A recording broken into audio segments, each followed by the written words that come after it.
तुम्हा सर्वांना गुढीपाडव्याच्या हार्दिक शुभेच्छा। आप सब लोग यहाँ आए उसके लिए धन्यवाद। महादेव करे आपका ये साल सफलता और संपन्नता से भरपूर हो।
हे माधव हे मुरली मनोहर यशोदानंद छवि मन भावन श्वास श्वास तुम्हारी रटका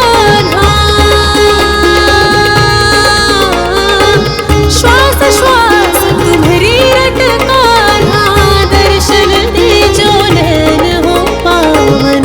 हे माधव हे मुरली मनोहर हे माधव हे मुरली मनोहर हे माधव हे मुरली मनोहर हे माधव हे मुरली मनोहर।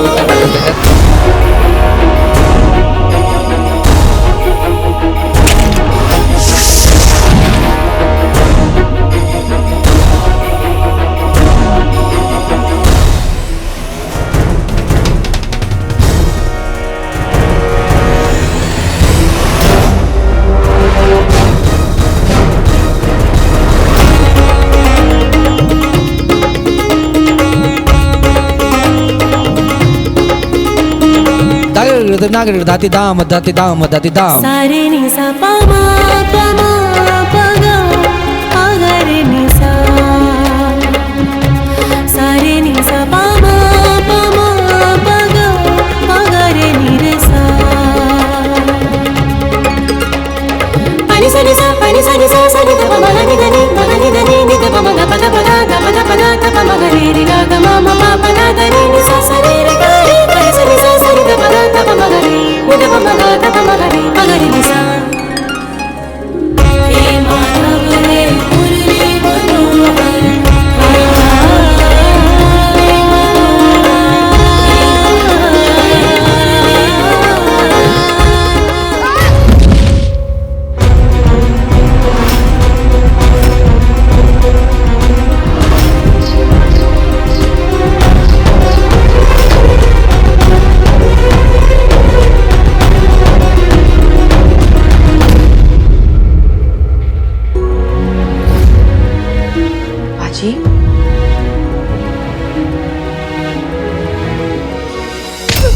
काशी,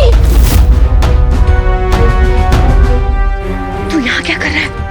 तुमने मुझे उठाने की हिम्मत कैसे की? हिम्मत नहीं, मदद के लिए। हाँ, जिसे कि बहुत बड़े नायक हो। तुमसे तो बड़ा ही हूँ। खजूर का पेड़ भी तुलसी से बड़ा ही होता है, पर फिर भी तुलसी अच्छी होती है, समझ लो। बाजी,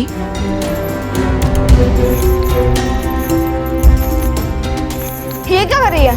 मैं अपने मन में तुम्हारे लिए बुरे शब्द बोल रही हूँ। तो मन में क्यों बोल रही है? मुंह से बोलना। कुंती कन्या कभी ऐसे शब्द नहीं बोलती। लो, याद रखना, जो दूसरों के लिए जैसा सोचता है, उसके साथ भी वैसा ही होता है। इस बंदरिया ने रुक्मिणी को भगा दिया। अब पता नहीं इतनी सारी महिलाओं के बीच वो कहाँ छुप गई होगी। अब और लड़ना है या संगीत आरंभ करें? औरतों के कार्यक्रम में मर्दों का रहना शोभा नहीं देता। जाओ बाहर जाओ।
हमारे साथ।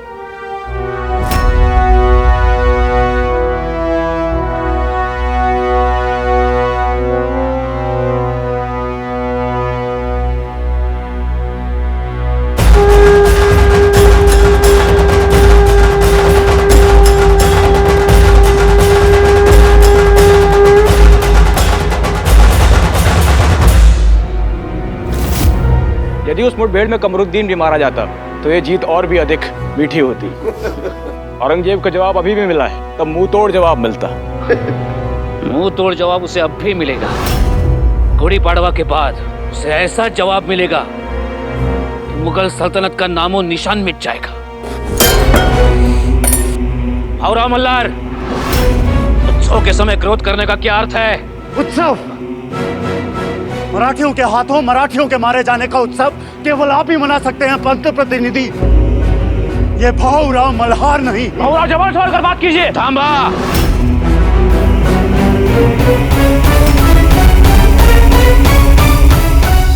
मित्रांनो, भावराव को अपने मन की बात कहने दो। कहिए। मेरे पिता, आपके पिता, आपके पिता, आपके पिता और आपके भी पिता, सबने छत्रपति शिवाजी महाराज के साथ मिलकर मराठी साम्राज्य के लिए अपना रक्त बहाया। और अब इस साम्राज्य, इस अजंक्य तारा की स्थिति को देखकर उनकी आत्मा आंसू बहा रही। और एक बात याद रखिए, लकड़ी चाहे चंदन की ही क्यों ना, उसमें घून लग ही जाता है। शांति।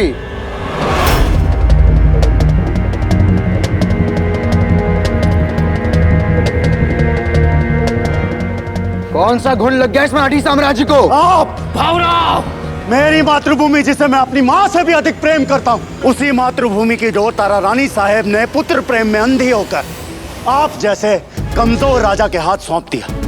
मेरे भाई शंकर राव मल्हार की हत्या का जख्म देकर भी उनका मन नहीं भरा, तो उन जख्मों पर नमक छिड़कने के लिए उन्होंने ये भी कह दिया कि आपने उन्हें मारा। तो तुम उस गद्दार के भाई हो? गद्दार नहीं था वो, शाहू जी का मात्र समर्थक था। आपने युद्ध की इतनी गाथाएं नहीं सुनी होंगी, उससे कई अधिक मराठियों के लिए युद्ध लड़े हैं उसने। जब वो मैदान में उतरता था, अकेला ही सैकड़ों पे भारी पड़ता था वो। और तारा रानी साहब का कहना है कि आपने अकेले ही शंकर राव मल्हार और अन्य मराठी सरदारों के प्राण ले लिए। मात्र प्राण नहीं, सम्मान भी लिया है। तुम्हारा भाई अपने घुटनों के बल बैठकर हमसे अपने जीवन की भीख मांग रहा था भावराव।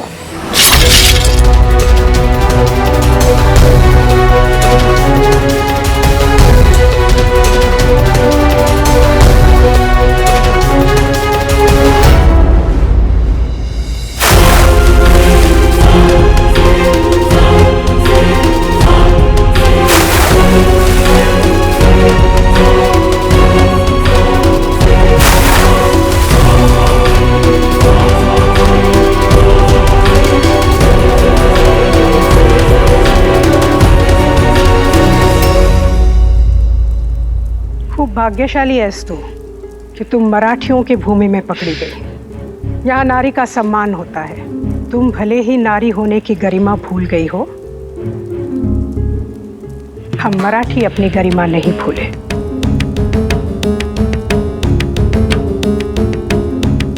और ये भी नहीं भूले कि तुम हमारी शत्रु हो।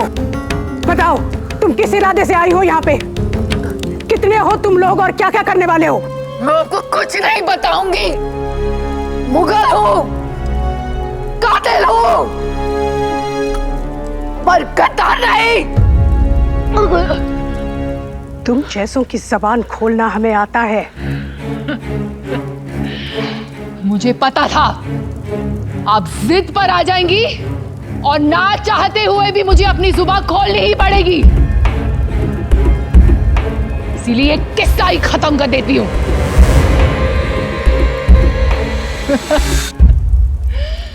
औरंगजेब जिंदाबाद!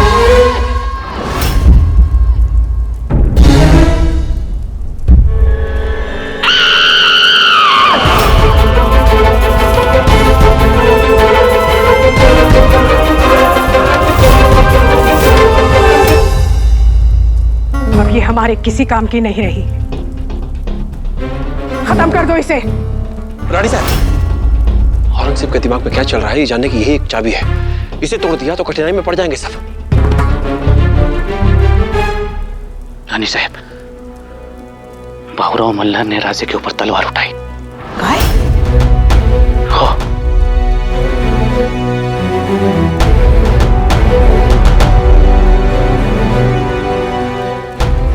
गुड़ी पाड़वा की पूजा के बाद इसे मृत्यु दंड दिया जाएगा।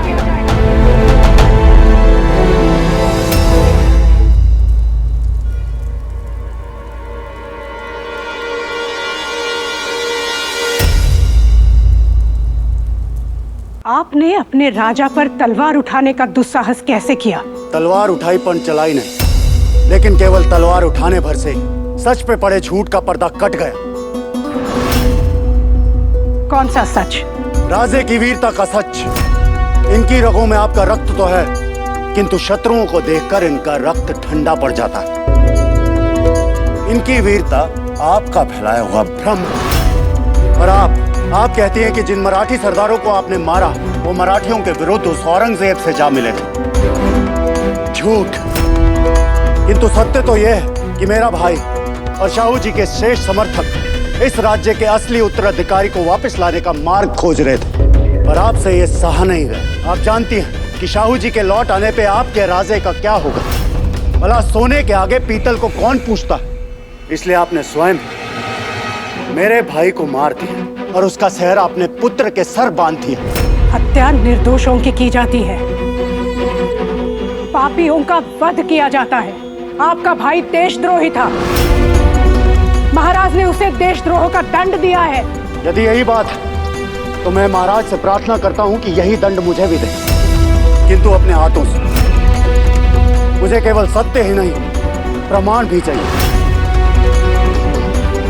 मैं राजे को चुनौती देता हूं, यदि इन्होंने स्वयं मेरे भाई और अन्य मराठी सरदारों को मारा तो कल मुझसे युद्ध कर मुझे भी उसी प्रकार मारे जिस प्रकार इन्होंने मेरे भाई को मारा।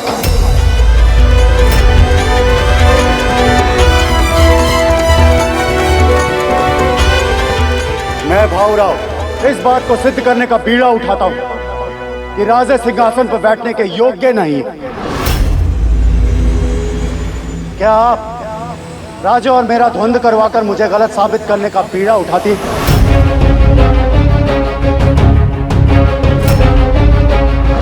तलवार उठाइए और देशद्रोही को मृत्यु दंड दीजिए। जय भवानी।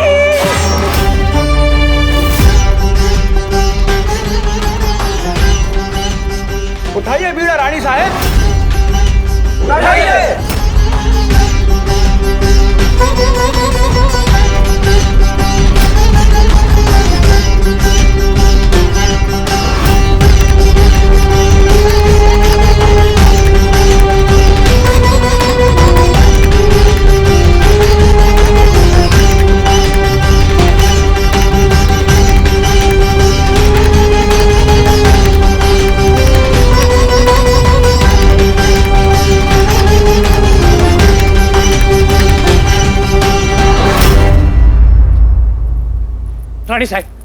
रानी साहब आप चिंता मत कीजिए, इस भाऊराव को हम स्वयं खामोश कर देंगे। बस, हम इस सत्य को और नकार नहीं सकते पंत प्रतिनिधि जी की राजे युद्ध नहीं कर सकते। पर हम इतना जरूर जानते हैं कि राजे अगर एक योग्य योद्धा साबित नहीं हुए तब भी एक योग्य शासक अवश्य बनेंगे, और हम उनकी युद्ध कला की अयोग्यता को उनके सिंहासन पर बैठने की बाधा नहीं बनने देंगे।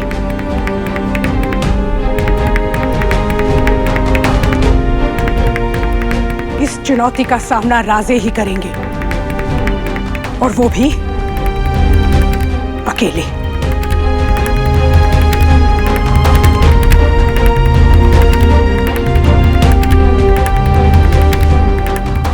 हमको तो आश्चर्य है कि मुगलों ने इतने बड़े षड्यंत्र की जिम्मेदारी एक औरत को दे कैसे दी, क्योंकि वो तो हमारी तरह नारी को शक्ति का रूप मानते ही नहीं है। उसने अपनी जबान क्यों काटी?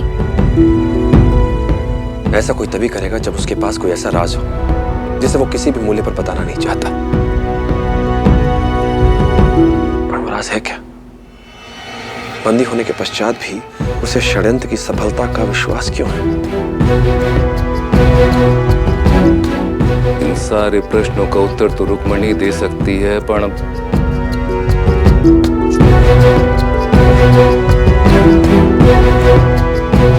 दादाजी, शत्रु के प्रहार पर हमारा बस नहीं है, पर अपनी सुरक्षा पर है। कल के आयोजनों की सुरक्षा व्यवस्था में किसी भी तरह की चूक नहीं होनी चाहिए। खुदा जी। रुको, दिखा इधर। ये युद्ध में घायल हुए विकलांग सैनिक हैं। कल इनका सम्मान होने वाला है। इन सबको ससम्मान अतिथि गृह में लेके जाओ।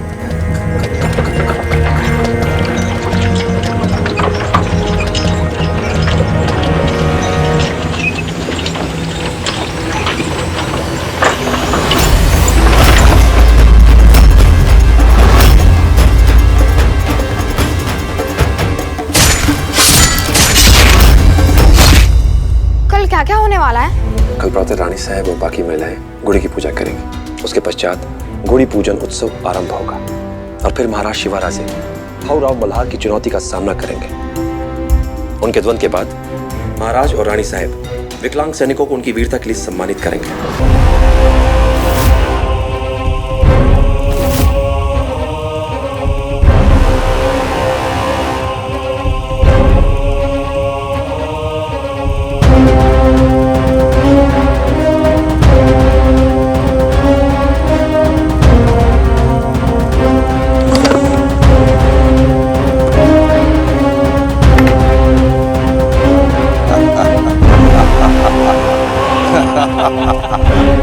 साथियों, तैयार हो जाओ। कल हम एक नई तारीख लिखने वाले हैं। कल सुबह सूरज उगेगा मराठी जमीन पर और हम मुगल सतारा के आसमान को अपने शोलों से ऐसा रंग देंगे कि शाम ढलने तक ये जमीन मुगल की सरजमीन का हिस्सा होगी। चलो साथियों, चलो जल्दी जल्दी। हम सुरक्षा व्यवस्था देखते हैं। नहीं बालाजी, आप नहीं, आप विश्राम कीजिए। विशेष रूप से बाजी, तुम वीर माता पिता की वीर संतान हो बाजी। इन सैनिकों की तरह संसार एक दिन तुम्हारी वीरता को भी नमन करेगा।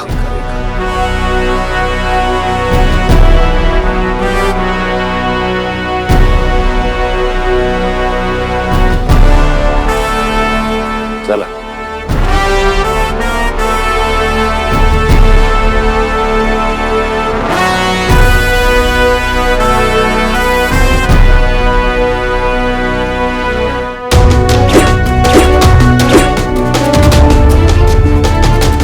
मुझे आपको लड़ता हुआ देखकर हमने भी युद्ध करना सीख लिया है साहब। आप चिंता मत कीजिए, हम भाऊराव के साथ वही करेंगे जो आपने शंकरराव मल्हार के साथ किया था। आप सिर्फ जबान चलाना जानते हैं, तलवार चलाना नहीं। पर हमने बालाजी से तलवार चलाने की शिक्षा ग्रहण की है ऐसा। गुरु शिष्य को तलवार चलाना सिखा सकता है, तलवार चलाने का साहस नहीं दे सकता। वो अपने मन में स्वयं जगाना पड़ता है। बोलिए, वो साहस है आप में? हमारी आयु ही क्या है ऐसा है? आप आयु में बालाजी के बेटे से तो बड़े हैं ना। बाजी की वीरता देखी आपने? एक शस्त्रधारी हत्यारिन के साथ निहत्था लड़ने के लिए तैयार था वो। बालाजी ने उसे वही संस्कार दिए हैं जो संस्कार आपको देने का प्रयास किया उन्होंने, पर आपने वो संस्कार ग्रहण ही नहीं किए।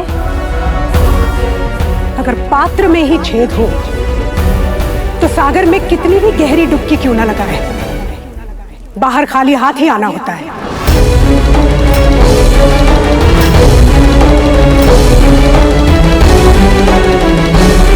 खरतर आपको जीवन में सब कुछ इतनी सरलता से मिल गया है कि आपने कठिनाइयों का सामना ही नहीं किया है। और वो भाऊराव मल्हार, वो आग में तप के बड़ा हुआ है। अल्पायु में उसने अपने पिता को खोया और फिर अपने भाई को, और जो सब कुछ खो चुका हो उसे अपने प्राण खोने से भी भय नहीं लगता।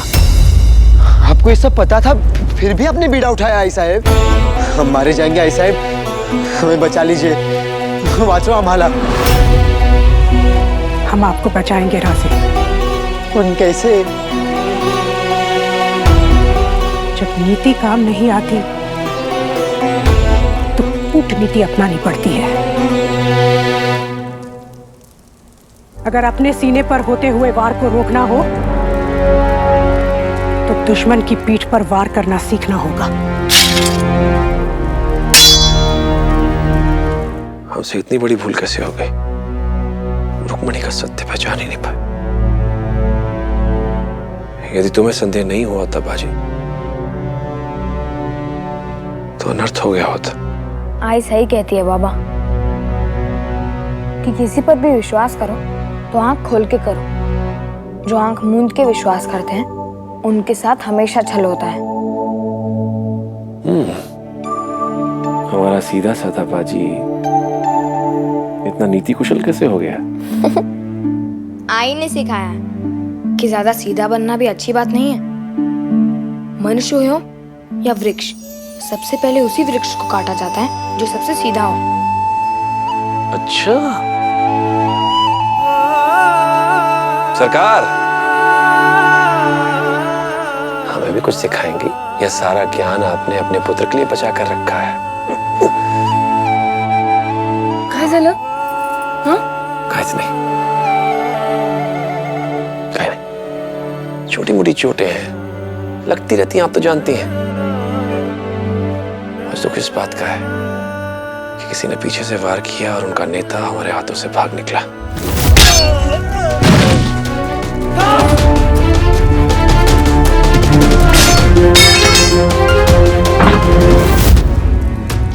यदि मुझे पकड़ पाते तो औरंगजेब के षड्यंत्र को समझने का एक और मौका हमारे हाथ लग जाता।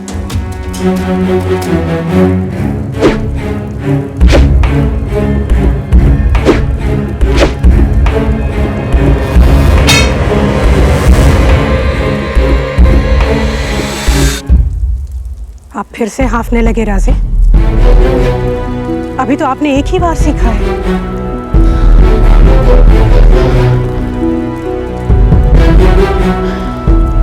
हम आपकी क्षमताओं को बढ़ा नहीं सकते, पर दुश्मन की क्षमताओं को कम अवश्य कर सकते हैं। बाण प्राण तभी लेता है जब वो तेज गति से आकर हृदय में लगे। बाण से यदि उसकी गति छीन ले तो वो मात्र लोहे का एक टुकड़ा है। ये कांटा भाऊराव मल्हार नाम के बाण से उसकी गति छीन लेगा। ये एक विशेष घोल में डूबा है राजे। आप यदि इस कांटे को भाऊराव मल्हार की नस में छुपा दें तो समझिए उससे उसकी फुर्ती छीन लेंगे। बस फिर द्वंद्व बराबरी का होगा। पर ये तो छड़ है आई साहब। छड़ नहीं राजे, युक्ति है। जहां शक्ति नहीं होती वहां युक्ति अपनानी पड़ती है, और जहां साम्राज्य और प्रजा की बात हो वहां एक राजा को विजयी होने के लिए हर प्रयास करना पड़ता है। हारने से बड़ा पाप एक राजा के लिए और कोई नहीं होता। इसलिए लीजिए और जाइए, द्वंद्व की तैयारी कीजिए। आणि हो, गुढी पाडव्याच्या हार्दिक शुभेच्छा। तुम्हाला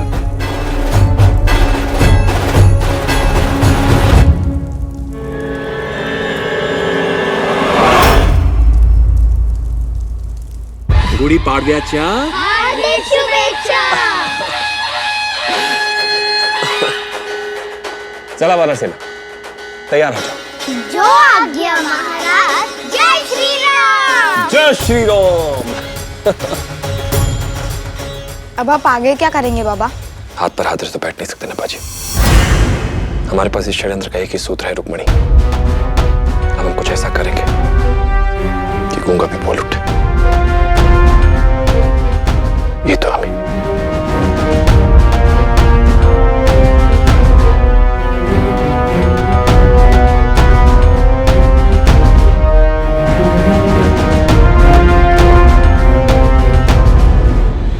आई तो चिमना और बिहू के साथ ही रहना, मैं अजिंक्य तारा का चक्कर लगा कर आता हूँ। बाजी, ऐसे महल में घूमने से क्या होगा? माहित नहीं, पर मेरा मन कहता है कि हमारे प्रश्नों का उत्तर हमारे आसपास ही है, और हम प्रश्नों में इतने उलझे हुए हैं कि उत्तर की ओर देख ही नहीं रहे।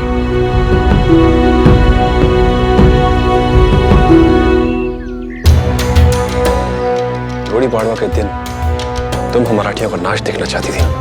हम तुम्हें गुड़ी पाड़वा का उत्सव दिखाएंगे ताकि तुम देखो और समझो कि सृजन की शक्ति विनाश से बहुत बड़ी होती है।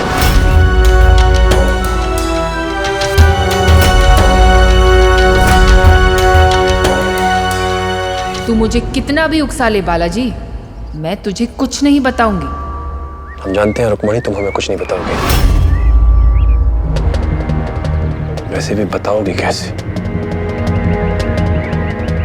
हम जानते हैं कि तुम हमें कुछ नहीं बताओगे, पर तुम्हारे सूक्ष्म भाव, तुम्हारी आंखें, किसी को देखकर तुम्हारी प्रतिक्रिया हमें सब कुछ बता देंगे।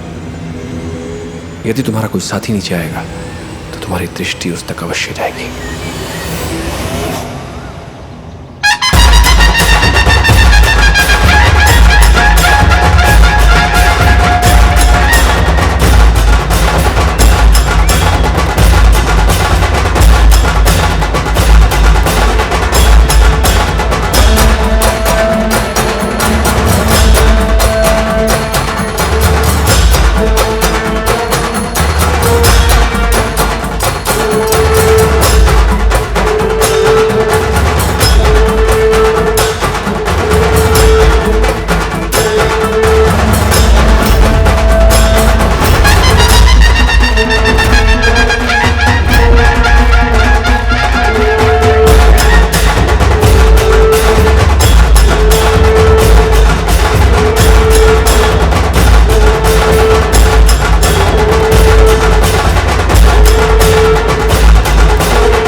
हिफाजत के बहुत कड़े इंतजाम किए गए हैं, इसलिए चाबी मिलते ही मैं उसे महल के आंगन में रखी एक बड़ी सी मूर्ति के नीचे छिपा के रख दूंगी, ताकि अगर मैं पकड़ी भी गई तब भी हमारा मकसद आजाद रहेगा। ये मुहिम तो पूरी होगी, चाहे रुकैया के साथ चाहे रुकैया के बगैर। हमें ये नहीं पता रुकैया कि तुमने ये काम कैसे किया। तुमने हमारे हाथ में इस महल के खास कमरे की नहीं, मुगल सल्तनत के सुनहरे मुस्तकबिल की चाबी दे दी है।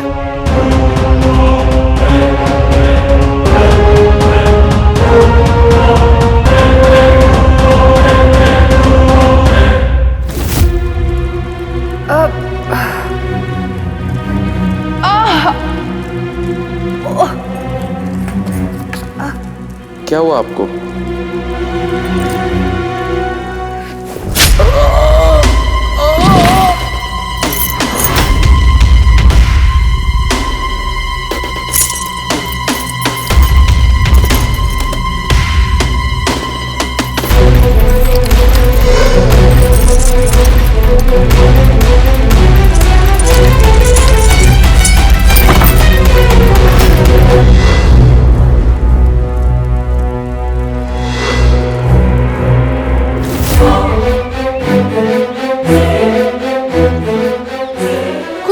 होशियार समझते हो ना बालाजी, पर चाहे कितनी भी कोशिश कर लो, ये कभी नहीं जान पाओगे कि आज क्या होने वाला है।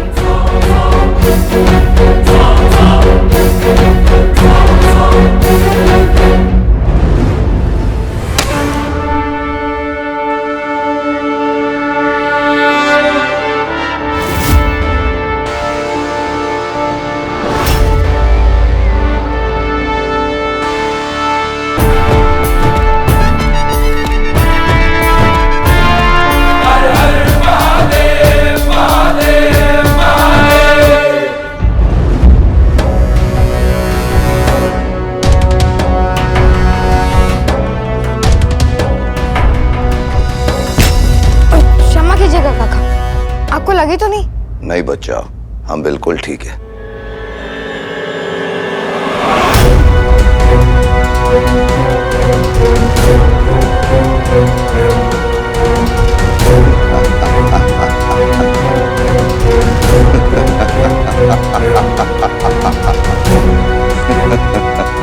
आप मुस्कुरा क्यों रहे हुजूर?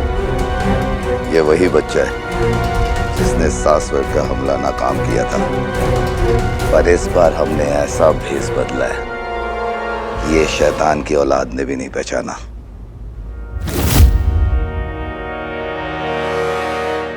भेष की जगह मन बदला होता तो बात ही कुछ और होती।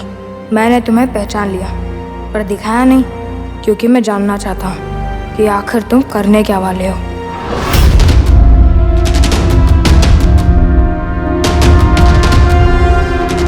जनाब, हम करने क्या वाले हैं? हम जो करने वाले वो सबकी आंखों के सामने है, लेकिन किसी को दिखाई नहीं दे पा रहा। हमारी साजिश पूरे अजिंक्य तारा में फैली हुई है और ये तभी दिखाई देगी जब अपने अंजाम तक पहुंचेगी। वो गुड़ी सिर्फ गुड़ी नहीं, बारूद की लड़ी है। जो ये फटेगी तो पूरा किला मिट्टी में मिल जाएगा।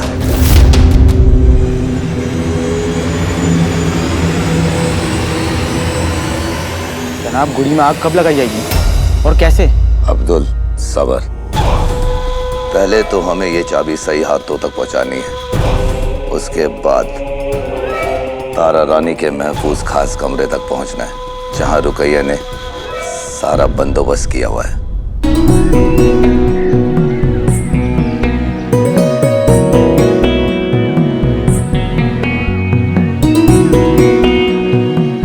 नहीं रानी साहब, प्रसाद अभी नहीं। प्रसाद हम हमारी विजय के बाद ही ग्रहण करेंगे। अभी आप खा लीजिए, क्योंकि पुत्र की पराजय के बाद आपसे कुछ खाया नहीं जाएगा। आशा करते हैं राजे द्वंद के लिए तैयार है।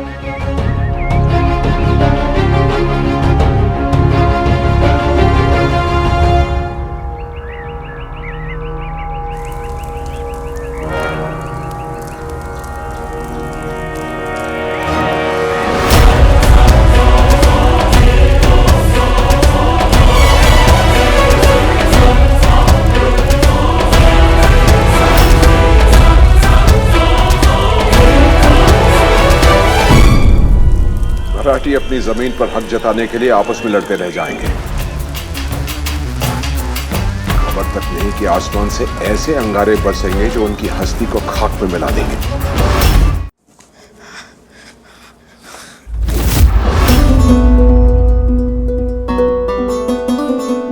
तुम्हें लड़ने का बहुत शौक है ना, तो हम तुम्हें लड़ने का मौका देते हैं। आज हमारे स्थान पर भाऊराव मल्हार से तुम लड़ोगे। ये आप क्या कह रहे हैं महाराज? मैं योद्धा नहीं है, कृपया मुझे जाने दीजिए। मुझे बाबा को एक अति आवश्यक सूचना देनी है।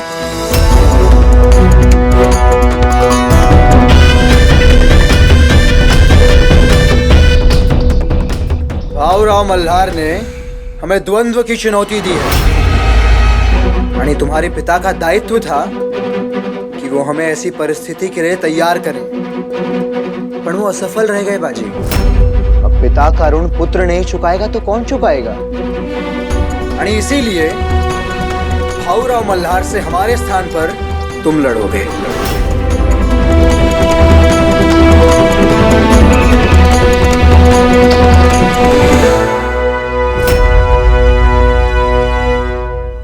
ये लो, द्वंद्व युद्ध से पहले ये कांटा भाऊराव मल्हार को चुबा देना। कांटा चुभते ही वो शिथिल पड़ जाएगा और फिर मौका मिलते ही उसकी पीठ पर वार कर देना बाजी। मेरे बाबा कहते हैं बेईमानी की जीत से ईमानदारी की हार ही अच्छी है। जीतना तो तुम्हें पड़ेगा ही, फिर चाहे ईमानदारी से या बेईमानी से। और याद रखना, दांव पर मात्र हमारा सम्मान नहीं, तुम्हारे पिता का यानी तुम्हारी मातृभूमि का भी सम्मान है। समझ लगा बाजी? का इसकी सूरत ऐसी ढक दो कि देखने वाला इसकी सीरत भी ना पहचान पाए। ये तुम्हारे महाराज का आदेश है और यदि इसका उल्लंघन किया तो मात्र तुम्हारा ही नहीं, तुम्हारे पिता और तुम्हारे परिवार का सम्मान, धन, यश, संपत्ति सब छीन ली जाएगी। और तुम सबको देश से निकाल दिया जाएगा।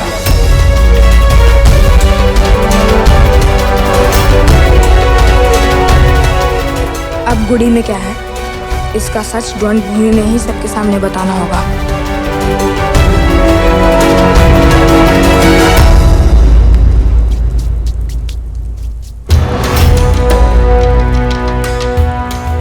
चंद्रसेन जी, आप तारा रानी साहब के सबसे बड़े वफादार धनाजी के बेटे राजे के विरोधी की सहायता क्यों कर रहे हैं? क्योंकि आप मात्र राजे का विरोध नहीं कर रहे हैं, बल्कि इस राज्य में जो गलत हो रहा है उसका विरोध भी कर रहे हैं। आज यदि राजे की पराजय होगी तो तारा रानी साहिब का झूठ, राजे का मान और बालाजी का घमंडी नहीं टूटेगा, बल्कि हमारे पिताजी का बालाजी के ऊपर जो अटूट विश्वास है वो भी टूट जाएगा। पर हाँ, बालाजी कौन है? यही तो सारी बात है बाबूराव जी, यही सारी बात है। तो कोई नहीं है, ना ही उसकी कोई बिशात है, ना ही कोई औकात, लेकिन उसके बाद भी हमारे पिताजी हमसे ज्यादा उसके ऊपर विश्वास करते हैं। रानी साहिब ने हमसे ज्यादा हमारे पिताजी के मुंह से उस बालाजी का नाम सुना है।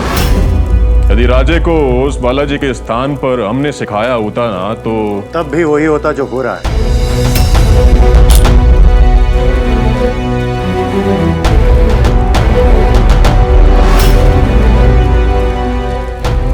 हम ये शिरस्त्राण नहीं पहनेंगे, क्योंकि हम चाहते हैं जब हम राजे के प्राण लें तब वो मरने से पहले हमारा चेहरा जरूर देखें। आज राजे के प्राण लेकर हम केवल अपने भाई शंकर मल्हार की हत्या का बदला ले रहे हैं, लेकिन तारा रानी साहब से हमारा बदला उस दिन पूरा होगा जिस दिन सिंहासन पर शाहू जी बैठेंगे।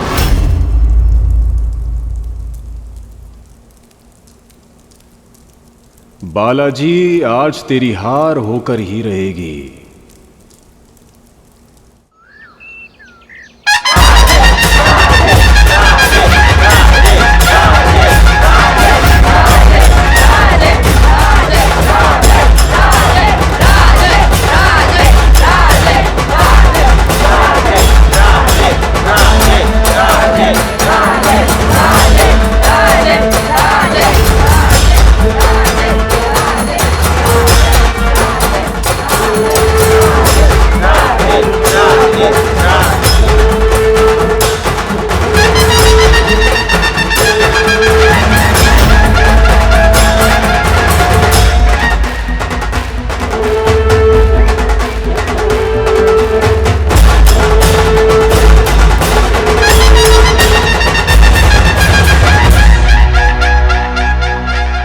का आशीर्वाद नहीं, वीरता काम में आती है।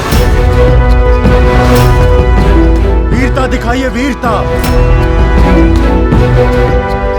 और आज आपको कोई भी आशीर्वाद, कोई भी कवच मेरे प्रहार से नहीं बचा सकता।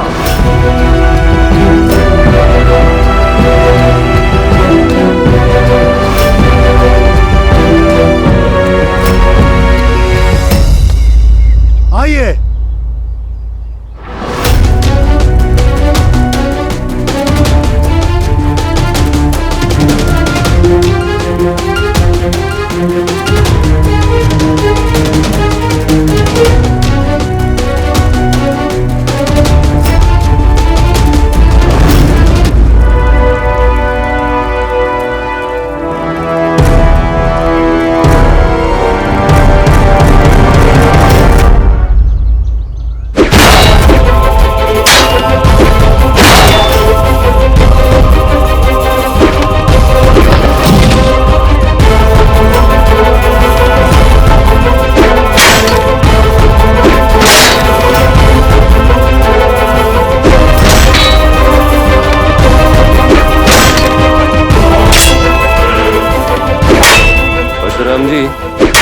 सतारा रानी आपके साथ रही है, हम सुरक्षा व्यवस्था की पड़ताल करके आते हैं।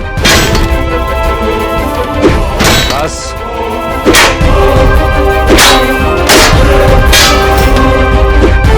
ये बालाजी है कहाँ? सबके सामने अपने शिष्य की हार देखने के लिए यदि गुरु उपस्थित ना हो तो खेल का आनंद अधूरा रह जाता है।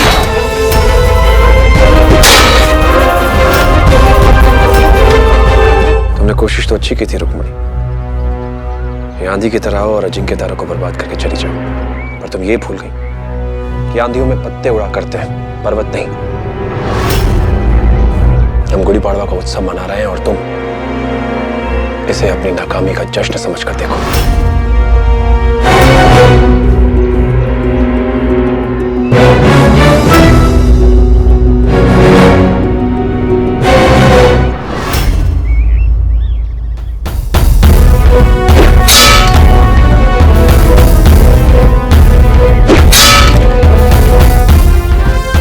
साहू जी की जय।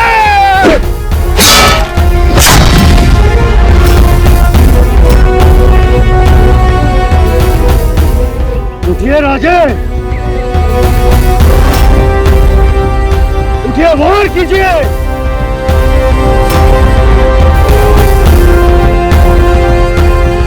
उठिए राजे।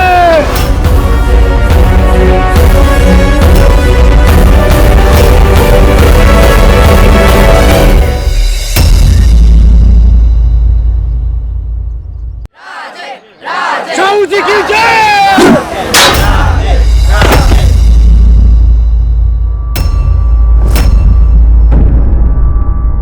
उठिए राजे, उठिए वार कीजिए।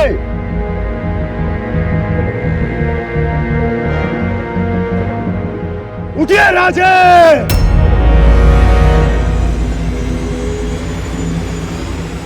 अपने पुत्र को ऐसे संकट में देखकर रानी साहब के हृदय पर क्या बीत रही होगी। राजे ने अभी तक उस कांटे का प्रयोग क्यों नहीं किया? स्वयं ना करना पड़े तो युद्ध इतना भी बुरा नहीं होता। बालाजी का पुत्र हमसे तो बहुत बड़ी बड़ी बातें कर रहा था, अब देखते हैं भाऊराव की तलवार से कितनी बातें कर पाता है। उठिए, वार कीजिए।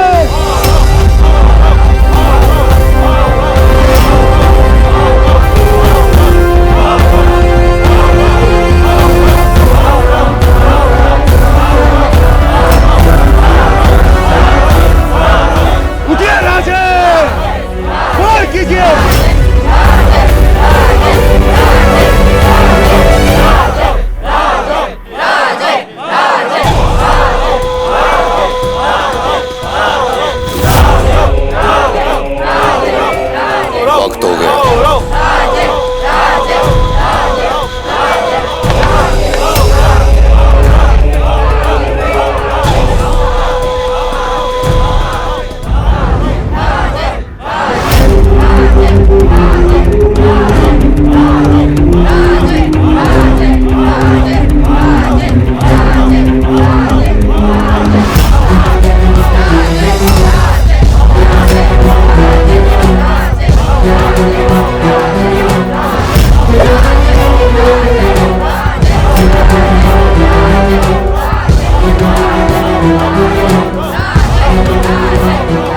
यूं पीठ दिखा के कहां जा रहे हैं महाराज?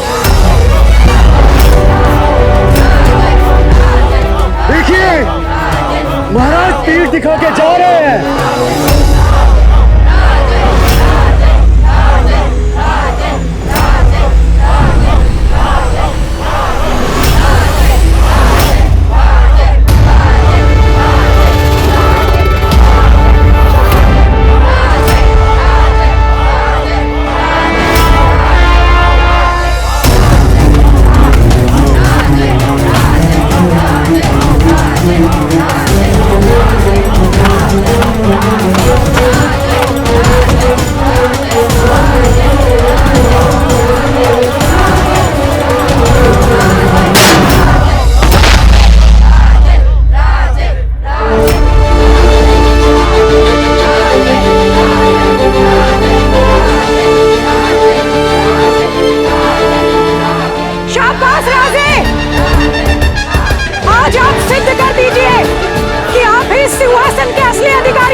के बाद भी इसने अपनी आंखें ऐसे शांति से बंद कर ली हैं जैसे अपने जीवन की सबसे बड़ी सफलता देख ली हो।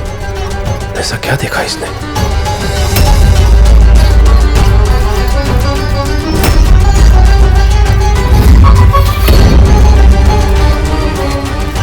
पुजारी के पास काम करती थी।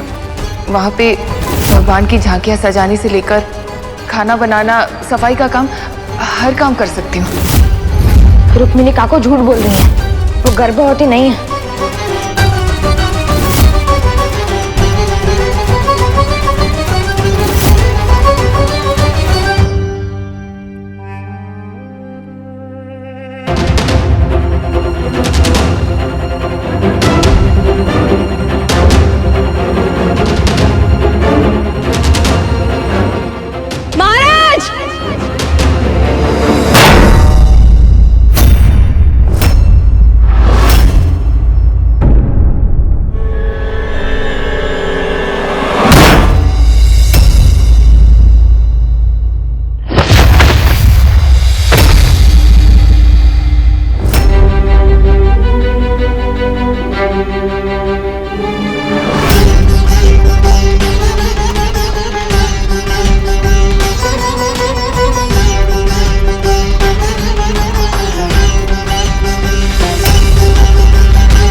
तुमने नहीं बताया, तुम्हारी आंखों ने बता दिया। इतने दिनों तक तुम गर्भवती होने का नाटक करती रही। मटकों की सहायता से प्रत्येक गुड़ी में बारूद भर दिया ताकि एक चिंगारी लगते ही मराठी साम्राज्य का सूर्य हमेशा के लिए अस्त हो जाए। तुम अपने दिल में ये खुशी लेकर मरना चाहती हो ना कि तुम और तुम्हारा आका औरंगजेब अपने षड्यंत्र में कामयाब रहे।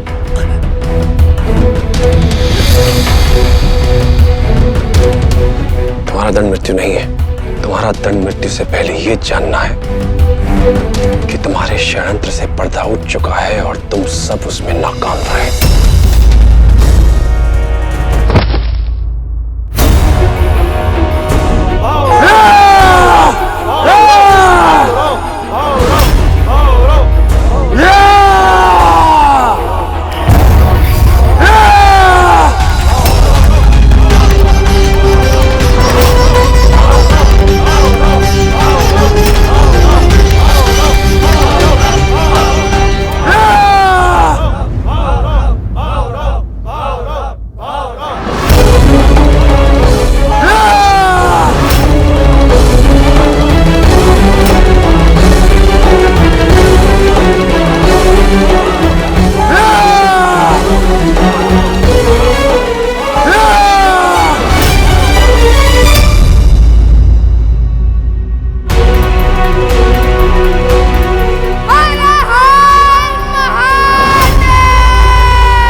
ये राजे की आवाज नहीं है।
कहती है ताकत को तेजी हराती है और तेजी को बुद्धि।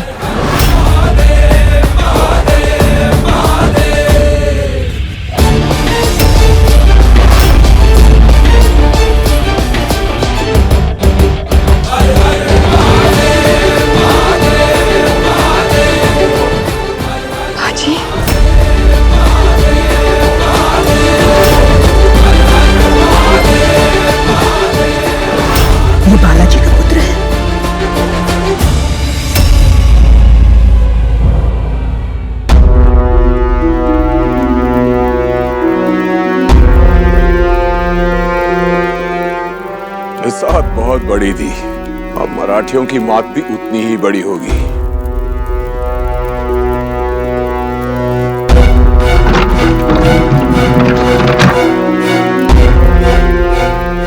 तारा रानी साहिब, गुड़ी पड़वा पे मीर कमरुद्दीन का तोहफा कबूल कीजिए।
शत्रु ने अजिन के तारा पर हमला किया है और आप चाहते हैं हम प्रजा को अकेले छोड़कर कहीं चले जाएं भाग के? राय साहब उठिए, चलिए। क्षमा कीजिए राय साहब, शत्रु ने केवल एक चाल जीती है। यदि आपको और महाराज को कुछ हो गया तो हम पूरी बाजी जीत जाएंगे, इसलिए आप दोनों को यहाँ से चलना होगा। महाराज, ऐसा हमने भावराव को तो हरा दिया, पर ये सब क्या हो रहा है? महाराज, समझाने का समय नहीं है, अब चलिए हमारे साथ। रानी साहब चलिए, उठाइए इनको, संभाल के आइए।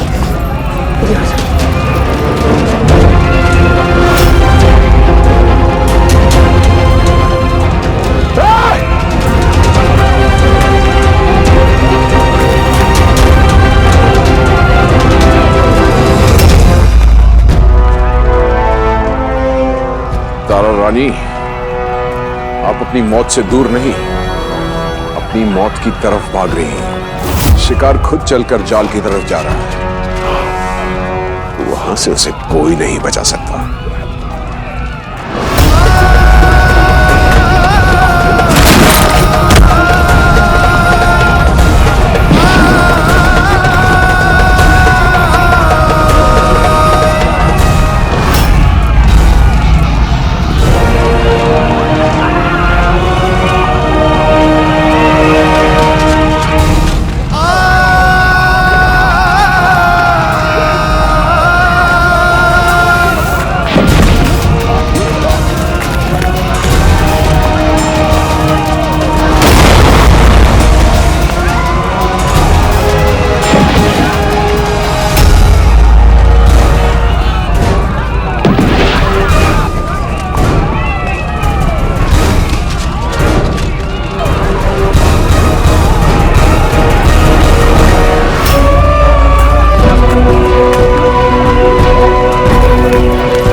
के बगैर नहीं जाऊंगी।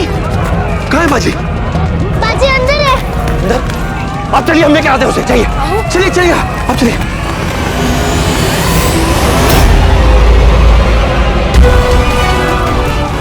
बाजी, बाहर निकलो। पूरे जिन के तारा में बारूद बिछा है। मैं जानता हूँ पापा, वो बारूद किसके पीछे है? किसने? रुक्मिणी काकी ना रानी साहब और महाराज की हत्या करना चाहती है। वो कहाँ है पापा? आपातकाल कक्ष में।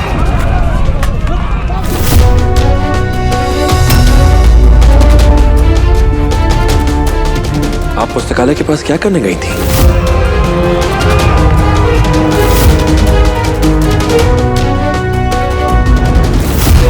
इसका मतलब शत्रु यह चाहता है कि महाराज और रानी साहब आपातकाल कक्ष जाए, क्योंकि वही एक ऐसी सुरक्षित जगह है जहां और कोई सुरक्षा व्यवस्था नहीं की जाती।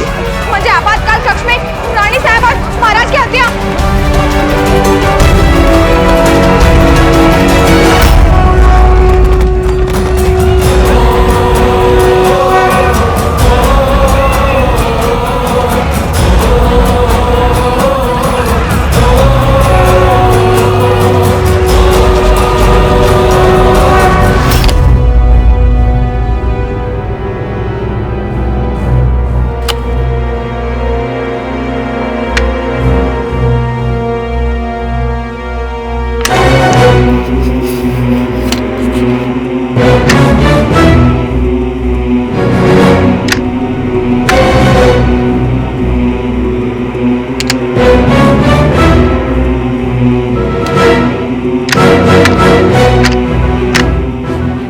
लौकर चल राजे, जल्दी।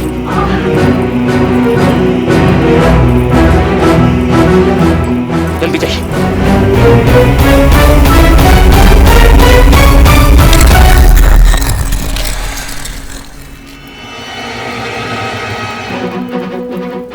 क्या हुआ बालाजी? आपात कक्ष सुरक्षित नहीं है। महाराज और रानी साहब को बाहर निकालना होगा तुरंत। लेकिन दरवाजा एक बार बंद हो गया तो अंदर से ही खुलता है, बाहर से खुलता नहीं है। बाजे!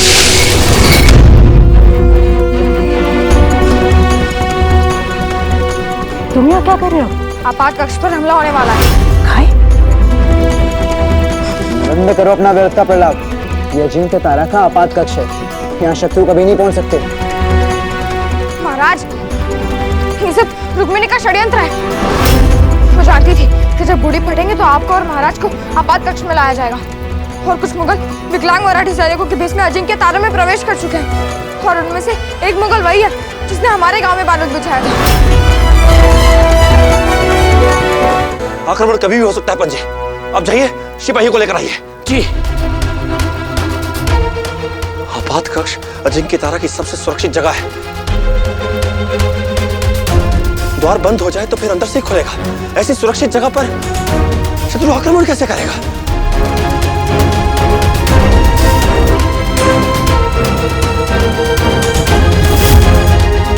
मैंने वो फूटा हुआ मटका यही देखा था। ये तो आपातकाल के लिए बनाया हुआ कक्ष है। वो यहाँ क्या करने के लिए आई थी? पंजे, शत्रु आक्रमण पीछे से करने वाला है। भाई साहब, हम इस लड़के की बात पर विश्वास क्यों करें?